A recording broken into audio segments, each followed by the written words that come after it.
Hello and welcome to our live panel discussion on turbocharging 5G innovation with Telecom SaaS.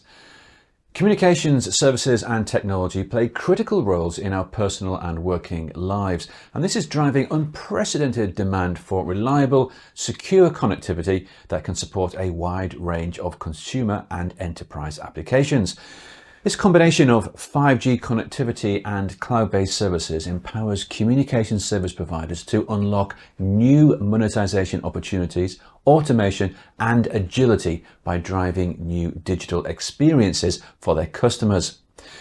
In this program, we will be discussing how becoming more customer-centric and redefining business models will help CSPs fight back and optimize growth. And we want to hear from you. So please, if you haven't already submitted a question, then do so now using the Q&A box on the website by the video player window. Okay, time now to meet our guests. And joining me on the program today are Raghav Sahgal, who is President of Cloud and Network Services at Nokia, and Dan Bieler, who is Principal Analyst for Innovation, Future of Work and Digital Strategy at Forrester Research. Hello to both of you. Very good to see you. Thanks for joining us on the program. Let me start by asking you about the key factors, current factors and evolving factors that are shaping our industry. Dan, let me start with you. What trends are you seeing at the moment?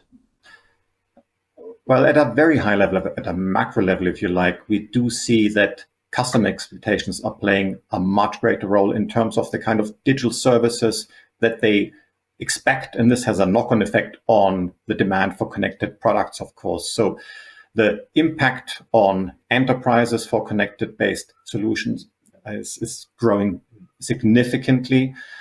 And as a result, we also see an impact on how companies think about cloud. The cloudification of their environments has picked up significantly during the pandemic, and it has really fueled the cloud network convergence overall.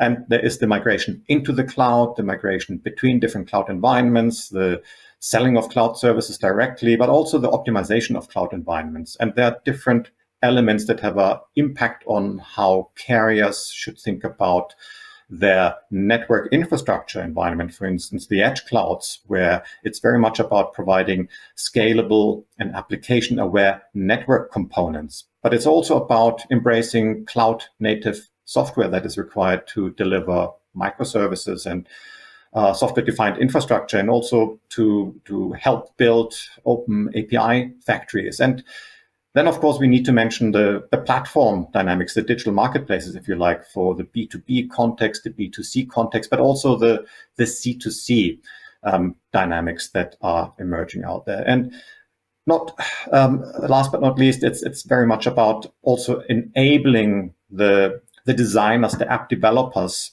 of the services, of the experiences out there. They require a basis for creating the mash-up applications that run on the carrier networks. So it's this combination of different dynamics that we believe has a big impact on how carriers need to think about the cloud environment and the overall value propositions that we see emerging. But having said this, different carriers, different operators have different strategies. So there is not one simple trend that impacts all of them equally, but different trends have different impacts on the respective carriers. Great overview, Dan. Thanks very much for that. And Raghav, from your perspective, what trends are you witnessing and where are we seeing the most interesting innovation? Well, Guy, if you take a step back, you start looking at the context of where 5G innovation is really taking us. We're seeing creation of new digital ecosystems in which cloud is essentially a fundamental component. For our part, cloud native software is now simply table stakes to enable this digital ecosystem. We're really seeing the creation of cloud-based digital marketplaces in which as a service delivery and charging will be essentially a default as we go forward. In this digital ecosystem, the role of the application developers really increasingly becomes important. And they need to be enabled to build quickly with assured performances with flexible delivery and pricing and models that they can actually encapsulate. And this is all by better understanding and enabling application developers. We can actually take a big step forward in accelerating monetization. Well, that sets the scene for our discussion very nicely indeed. Thanks for that. Dan, if I can just continue on this theme a moment, are we seeing a trend away from thinking about products and more towards a service-based approach?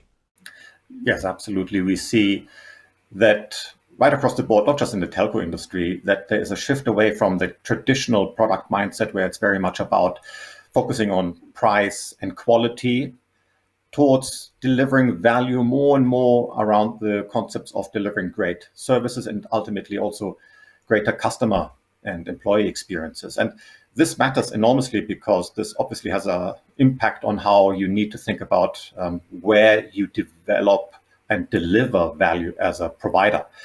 Now, of course, there are different approaches for the carrier world. So if we think about new value that can be created, it's, for instance, in the context of the workplace services that we knew from the past, thinking about providing much more dynamic anywhere work offerings. That's where the combination of cloud and 5G can play a very powerful role. But also in terms of the service changes, we see that, for instance, the greater role that we see emerging in the context of not just the network infrastructure, but the OSS and BSS capabilities and infrastructure that carriers are running, that now carriers can really become much more empowered of providing integrated solutions such as revenue management, order management, or product management providers.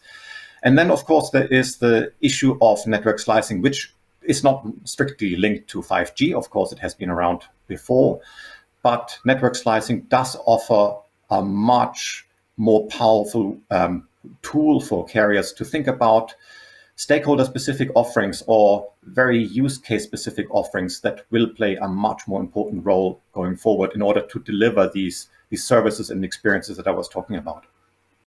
And Raghav, are you also seeing this change, this mindset change from products towards services? And also, what does this mean for the ecosystem? Yeah, I would tend to agree with all the comments before. Absolutely. Service is a key word here. Actually, if you think about the new digital ecosystem, we will actually see creation of hundreds of new types of services and service chains that are comprised of CSPs, cloud providers, software companies, integrators, application developers, device manufacturers, and much more. It's about bringing an ecosystem together. And they will combine in many, many different iterations and combinations to actually create new value through enterprise services and consumer experiences. The so-called notion of B2B2B X services will also, will provide, which will be characterized by flexibility on demand and on an as-a-service delivery model, which is going to become more table stakes as we go forward. Okay, thanks very much for that.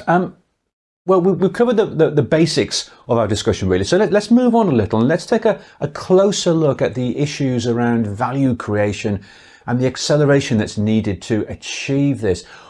What should our industry be doing to be successful in the longer term? And Dan, let me put that question to you first. Well, as we discussed, the shift from a product mindset to a service mindset is a fundamental one. And ultimately, the experience mindset is even more of a challenge for the players involved in the carrier industry, which traditionally has been quite product focused and in many respects over-engineered for the fast-changing customer experiences and expectations that we see out there in the digital context. So I would say that the most important step forward for the carriers is that they need to transform themselves. And they have been transforming for the last 2-3 decades at a ever faster pace, of course.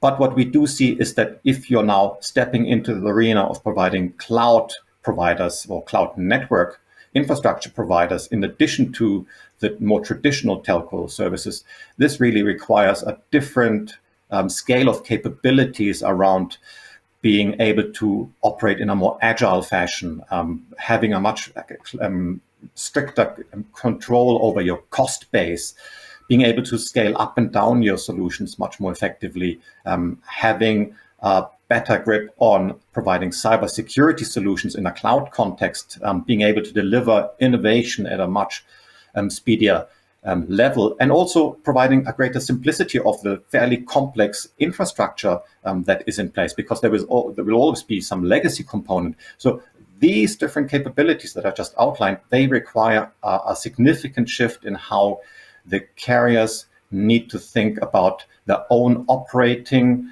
capabilities, their own capabilities from a technology perspective, but also from a cultural perspective. And this is essential, we believe, because ultimately they need to become much better at providing solutions that cater to specific business requirements or the business outcomes, or in other words, also the specific stakeholder needs that they need to address. And they will not be able to do all of this on their own.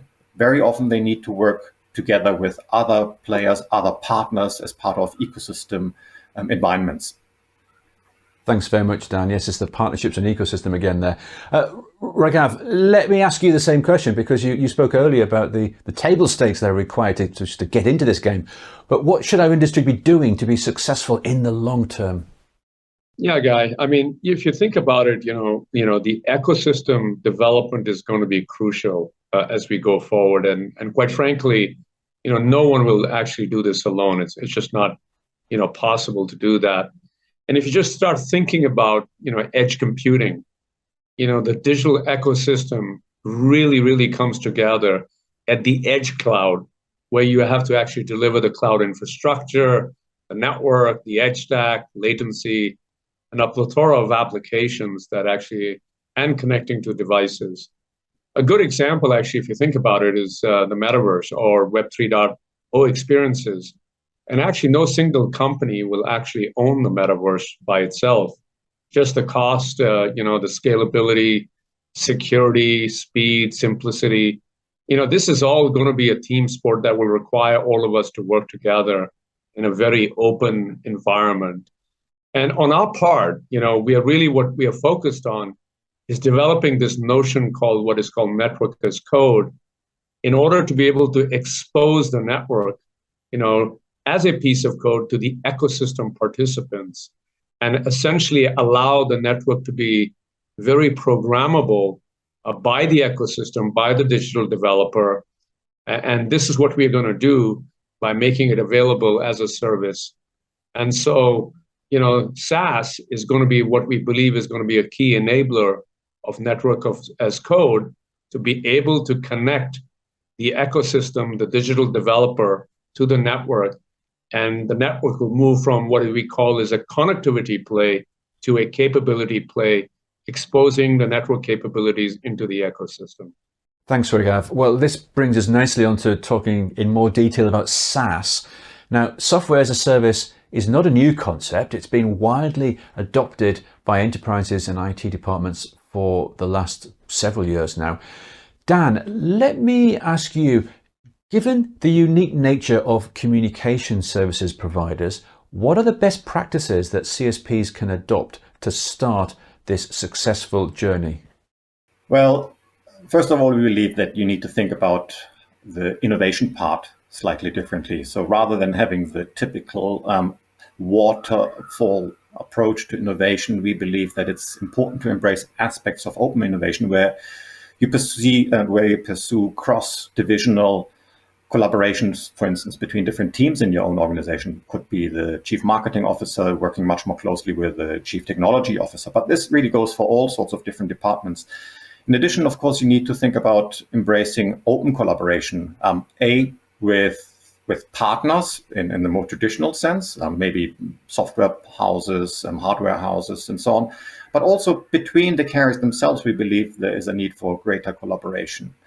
Then secondly, in terms of the speed factor that I already indicated early on, it's important to think about speeding up your go-to-market activities, where it is very much about being able to deliver services and functions and features in a speedier fashion. So that's where certainly the cloud platform approach comes in very handily. It's also about embracing design thinking in a more extreme fashion, in the sense that you really have to think about what is the problem that we are trying to solve for, what is the opportunity that we are trying to address, and think of what is the key objective that we're trying to solve, rather than thinking just about developing the next product. Then it's a third factor would be to address the specific stakeholders that you're working with.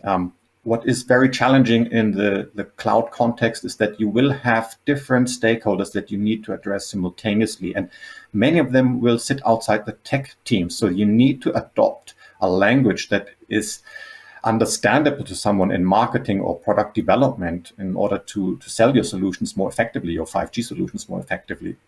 We did talk about pricing, but if we are moving down the path of delivering services and experiences, it's much more than just selling a product, which is based on the quality and the price. So we need to think about pricing models that focus on issues such as outcome-based pricing, on-demand-based pricing, output-based pricing, and the likes, to provide the flexibility also from a pricing perspective. And then, of course, as customers, we want to see improvements that are also taking into account our feedback. So you need to provide the infrastructure, the channels to implement ongoing customer feedback in an agile fashion, in a human-centric design type of fashion. And then lastly, what we believe as a best practice, what is really important, we did talk about ecosystems, but I can't emphasize it enough.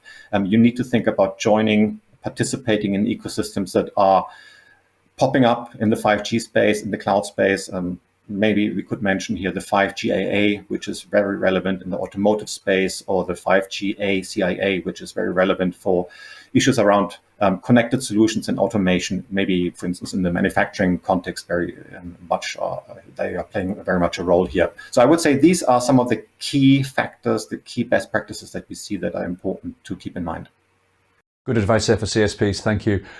Now, although SaaS has been around for a few years, there's still a number of diverse viewpoints and definitions around what SaaS means to different people. Raghav, could you explain to us Nokia's perspective on SaaS? Sure, Guy. So first of all, I think, just SaaS is all about, making sure that software automatically delivers software to our customers. And when they do that, what's very, very critical is that it's just not the software that you're delivering, but it's really focused on business outcomes that get delivered as a part of that. And so, that's the most critical component in a SaaS environment and in our definition. From a commercial standpoint, it's really, about how do you package that in a way that it is actually bought as a subscription. And that's the commercial way of consumption. The next is really that as you build these SaaS services, that it is really built on cloud native software, and that's critical, because what that enables you to do is actually to deliver this the software and the business outcomes in a fully digitalized business experience, which is completely automated from a services lifecycle perspective. And actually what it does is it allows you to fit this from a carrier grade workloads. That is what we are delivering in this. So that's kind of our definition in terms of how it is. And essentially what we're really doing in this area is, once we fully deliver this, the responsibility and the management of the operations and the security is really resides with us as a SaaS provider. So they can really focus their business, on running the application and delivering outcomes. And all of the management layer of that entire application is done by Nokia. Well, I want to come on to telco-grade workloads in a moment, but I'd like to ask you first, why do you think now is the right time for Telecom SaaS? Yeah, that's a very good question. Actually, if you think about the communication service providers, the demand to actually improve the time to value for software it uses to manage its businesses, whether it's in IT and networks, will continue to grow. And at the same time, the expectation is that, you want to be able to bring a lower total cost of ownership will also continue.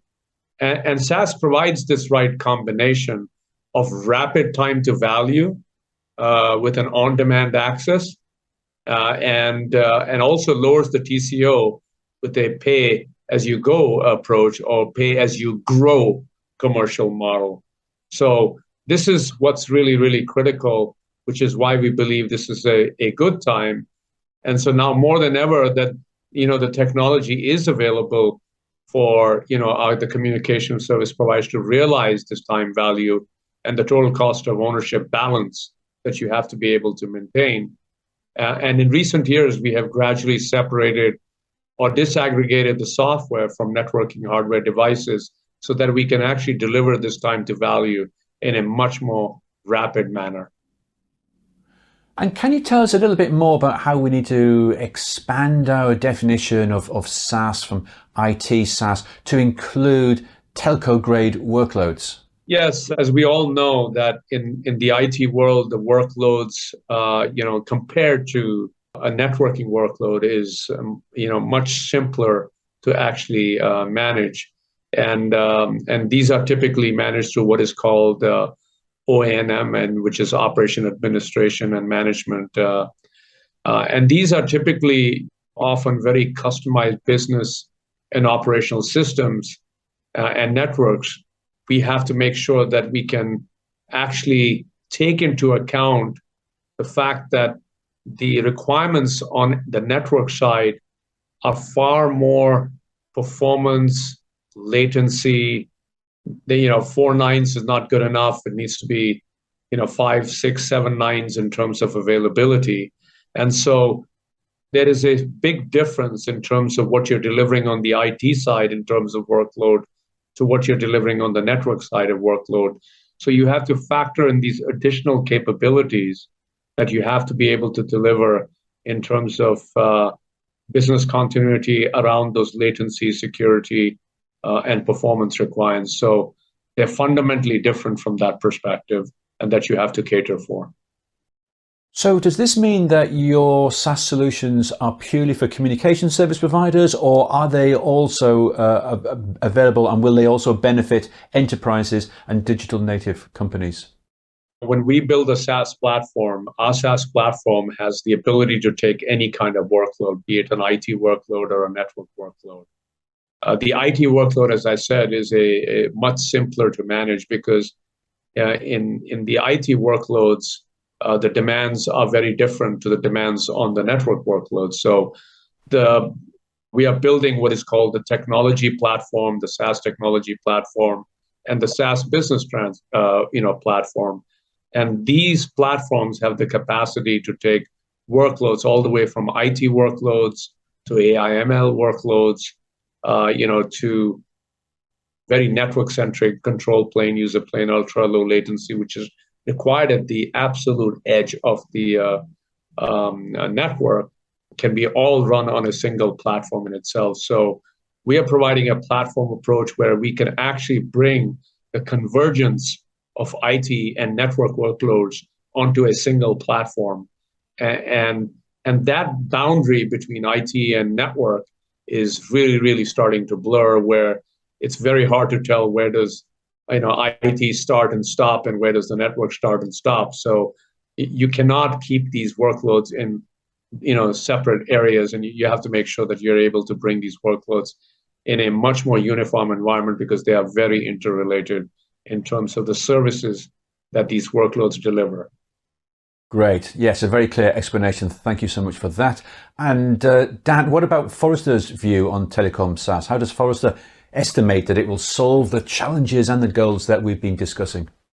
Yes, firstly, I would say there are different concepts out there in terms of the terminologies. So yes, there is Telecom SaaS, but other terminologies that are floating about would be network as a service. And different players provide different kind of concepts and terminologies here. But at a core, what we do see, and that's our view at Forrester, is that this is about operating the network without owning and building and maintaining the infrastructure. And in most instances, it's about also integrating different components, the service component, the software component, and the hardware component, And the benefit really is that it's becoming less complex, and it becomes also much faster to deploy new infrastructure elements. And this end-to-end management of an orchestrated and distributed cloud architecture, of course, delivers very specific benefits to the carriers and their enterprise and consumer customers, for instance, that you can scale up and down the business demand or the consumer demand changes. You also can move into different kind of payments models. As we mentioned, we see that carriers are playing around much more with entering the world of subscription models. We see a much greater emphasis on driving network efficiency from an operating perspective. And also the security aspect is very much strengthened by this kind of approach, because you could combine it, for instance, with a unified approach to zero trust. And another component which we believe is very important as part of this concept is that you become less dependent on the talent which is out there. So you don't have to own all the talent in-house. You can also rely on your partners to provide this talent. So it's about simplifying the network infrastructure, the planning part, the operations, the maintenance part. It's about empowering the carriers to adapt a much faster deployment scenario, to be able to scale the solutions, to run the network infrastructure more cost effectively, and therefore also to become much more innovative. And this has big implications for the customer-facing aspects, that you really become much more powerful to deliver value-added customer experiences and also employee experiences. So a broad spectrum of benefits that we believe are the result of telecom SaaS, or network as a service, as some other people would say. It's the end-to-end solution provider component that really helps to push the carriers into a much more powerful position in the broader market environment. Thank you, Dan. I've got one more question before we open it up to our viewer questions. Raghav, we've still got a long way to go with 5G, but as we evolve 5G through 5G Advanced and then at some point 6G, can SaaS help with this process? Yeah, absolutely. I think, if you start thinking about 5G, 5G Advanced, 6G, these are going to be new capabilities that will come together in the standards, which will, bring enable new types of use cases. And if you think about the various areas of digitization that are actually going to occur, a lot of the digitization that is still needed very much is in asset-heavy industries, manufacturing, be it utilities, be it logistics, warehousing, mining, et cetera. And these industries, as they digitize, they've been very wired networks, that have relied on premise capabilities. And as data moves to the edge and productivity needs to improve and digitization needs to be brought into this thing, the capabilities that 5G Advanced, 6G will bring are going to be tremendous to be able to enable that. And delivering that on a SaaS model will allow the acceleration of that digitalization by itself.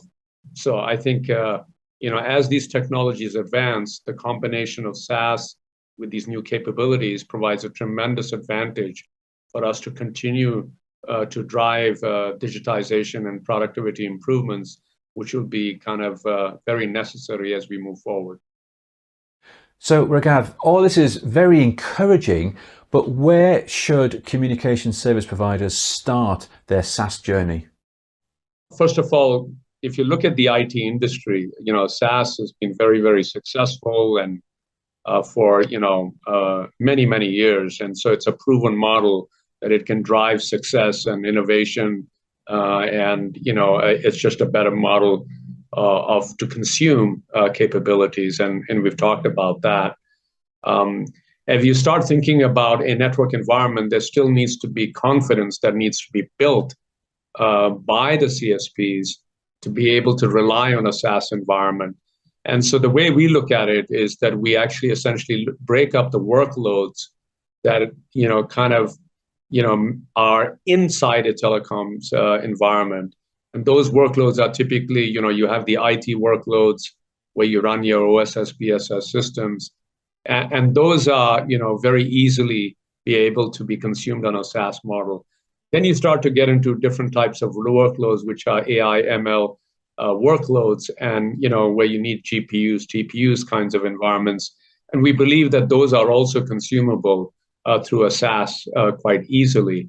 But then you start getting into the more critical workloads, which require latency and very close proximity to the network. And these are what we call in the telecom world, the control plane, user plane, and ultra low latency kinds of workloads. And those we believe is going to be a gradual process. We're already starting to see that actually happen in the marketplace, with certain operators putting those kinds of workloads onto a cloud. But we will see that as that confidence builds over the next 2 to 3 years, that consumption of those workloads will also be consumed as a SaaS model. So it's a journey, and it's about building confidence. It's about being able to prove the performance and the security around it, because these networks are extremely sensitive to latency and the security requirements that are needed. Absolutely, thank you. Yes. And Dan, in Forrester's perspective, what are the things to watch out for, and what challenges should CSPs be aware of as they move in this direction and start this journey? Yes.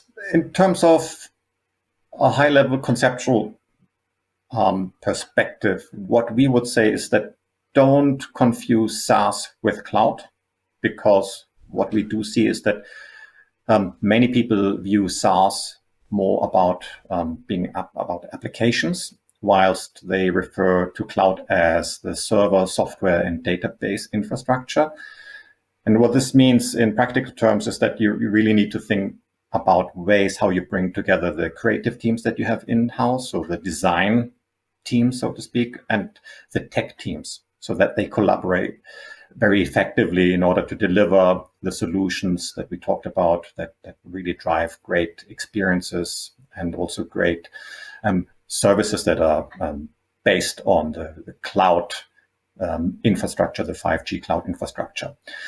What we also see is that it's important to really embrace a cloud native approach in order to be able to access the highly reliable and scalable services that are based increasingly on our OpEx focus rather than the traditional telco CapEx payment model.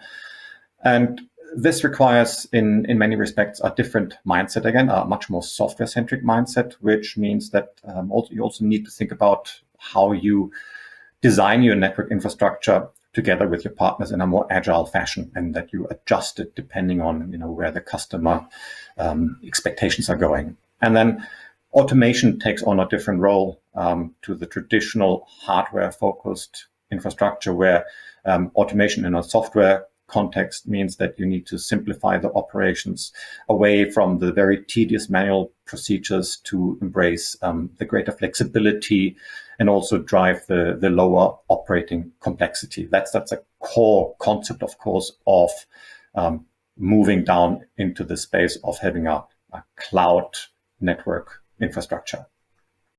Great, thank you. And Raghav, it seems that this is going to be an evolutionary type of transformation here. What are your final words of advice to CSPs? It is an evolution, but I think it's something that has its obvious benefits. It's a proven model, and the advice that we always provide to our customers is to start trialing and taking certain applications and building the confidence and bringing the SaaS concepts in, because it's very, very important to start the journey. And you don't have to necessarily get it to your most critical workloads, but you have to start somewhere, and then comes a journey going from there.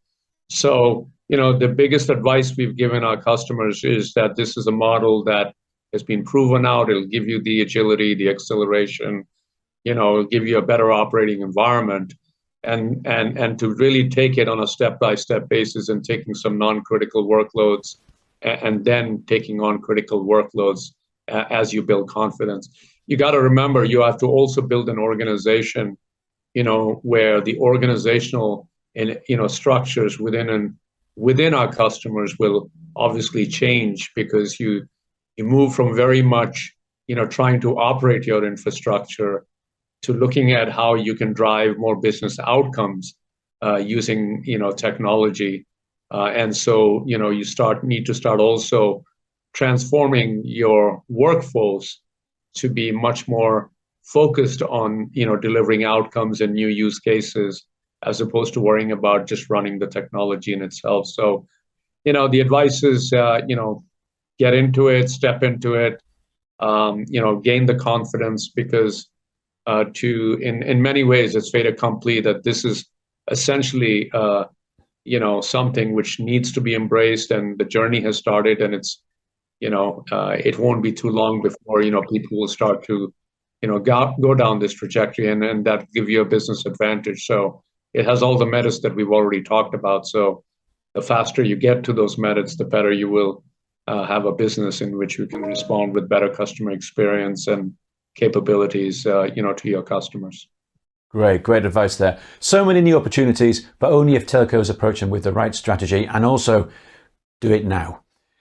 Okay, well, we've been asking our audience to send in questions on this topic, and we've received many in the lead up to this show. And I can see that we've already had several new ones come up since we started, but please keep sending them in. If we don't have time to answer them during this program, then we will pass them on to our guests after the show. So let's take a look at some of the questions that have come in. First question, Raghav, I'm going to ask this one to you. How important is it to build far edge sites, considering the investment and time needed? And what is your time estimate for such deployments? Sure, Guy.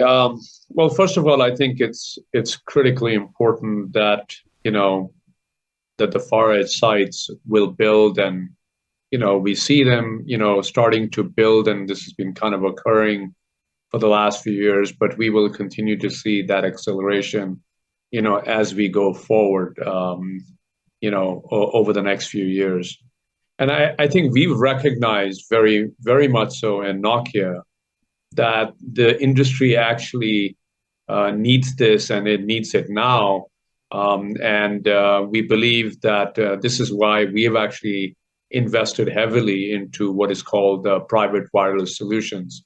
And this is being able to provide a private network, at the edge, be it the far edge, that helps a campus that could be of manufacturing, logistics, or a mine, or an airport, or any of these verticals, to be able to get dedicated wireless connections right at the edge, to drive the digitalization that is very, very necessary for them.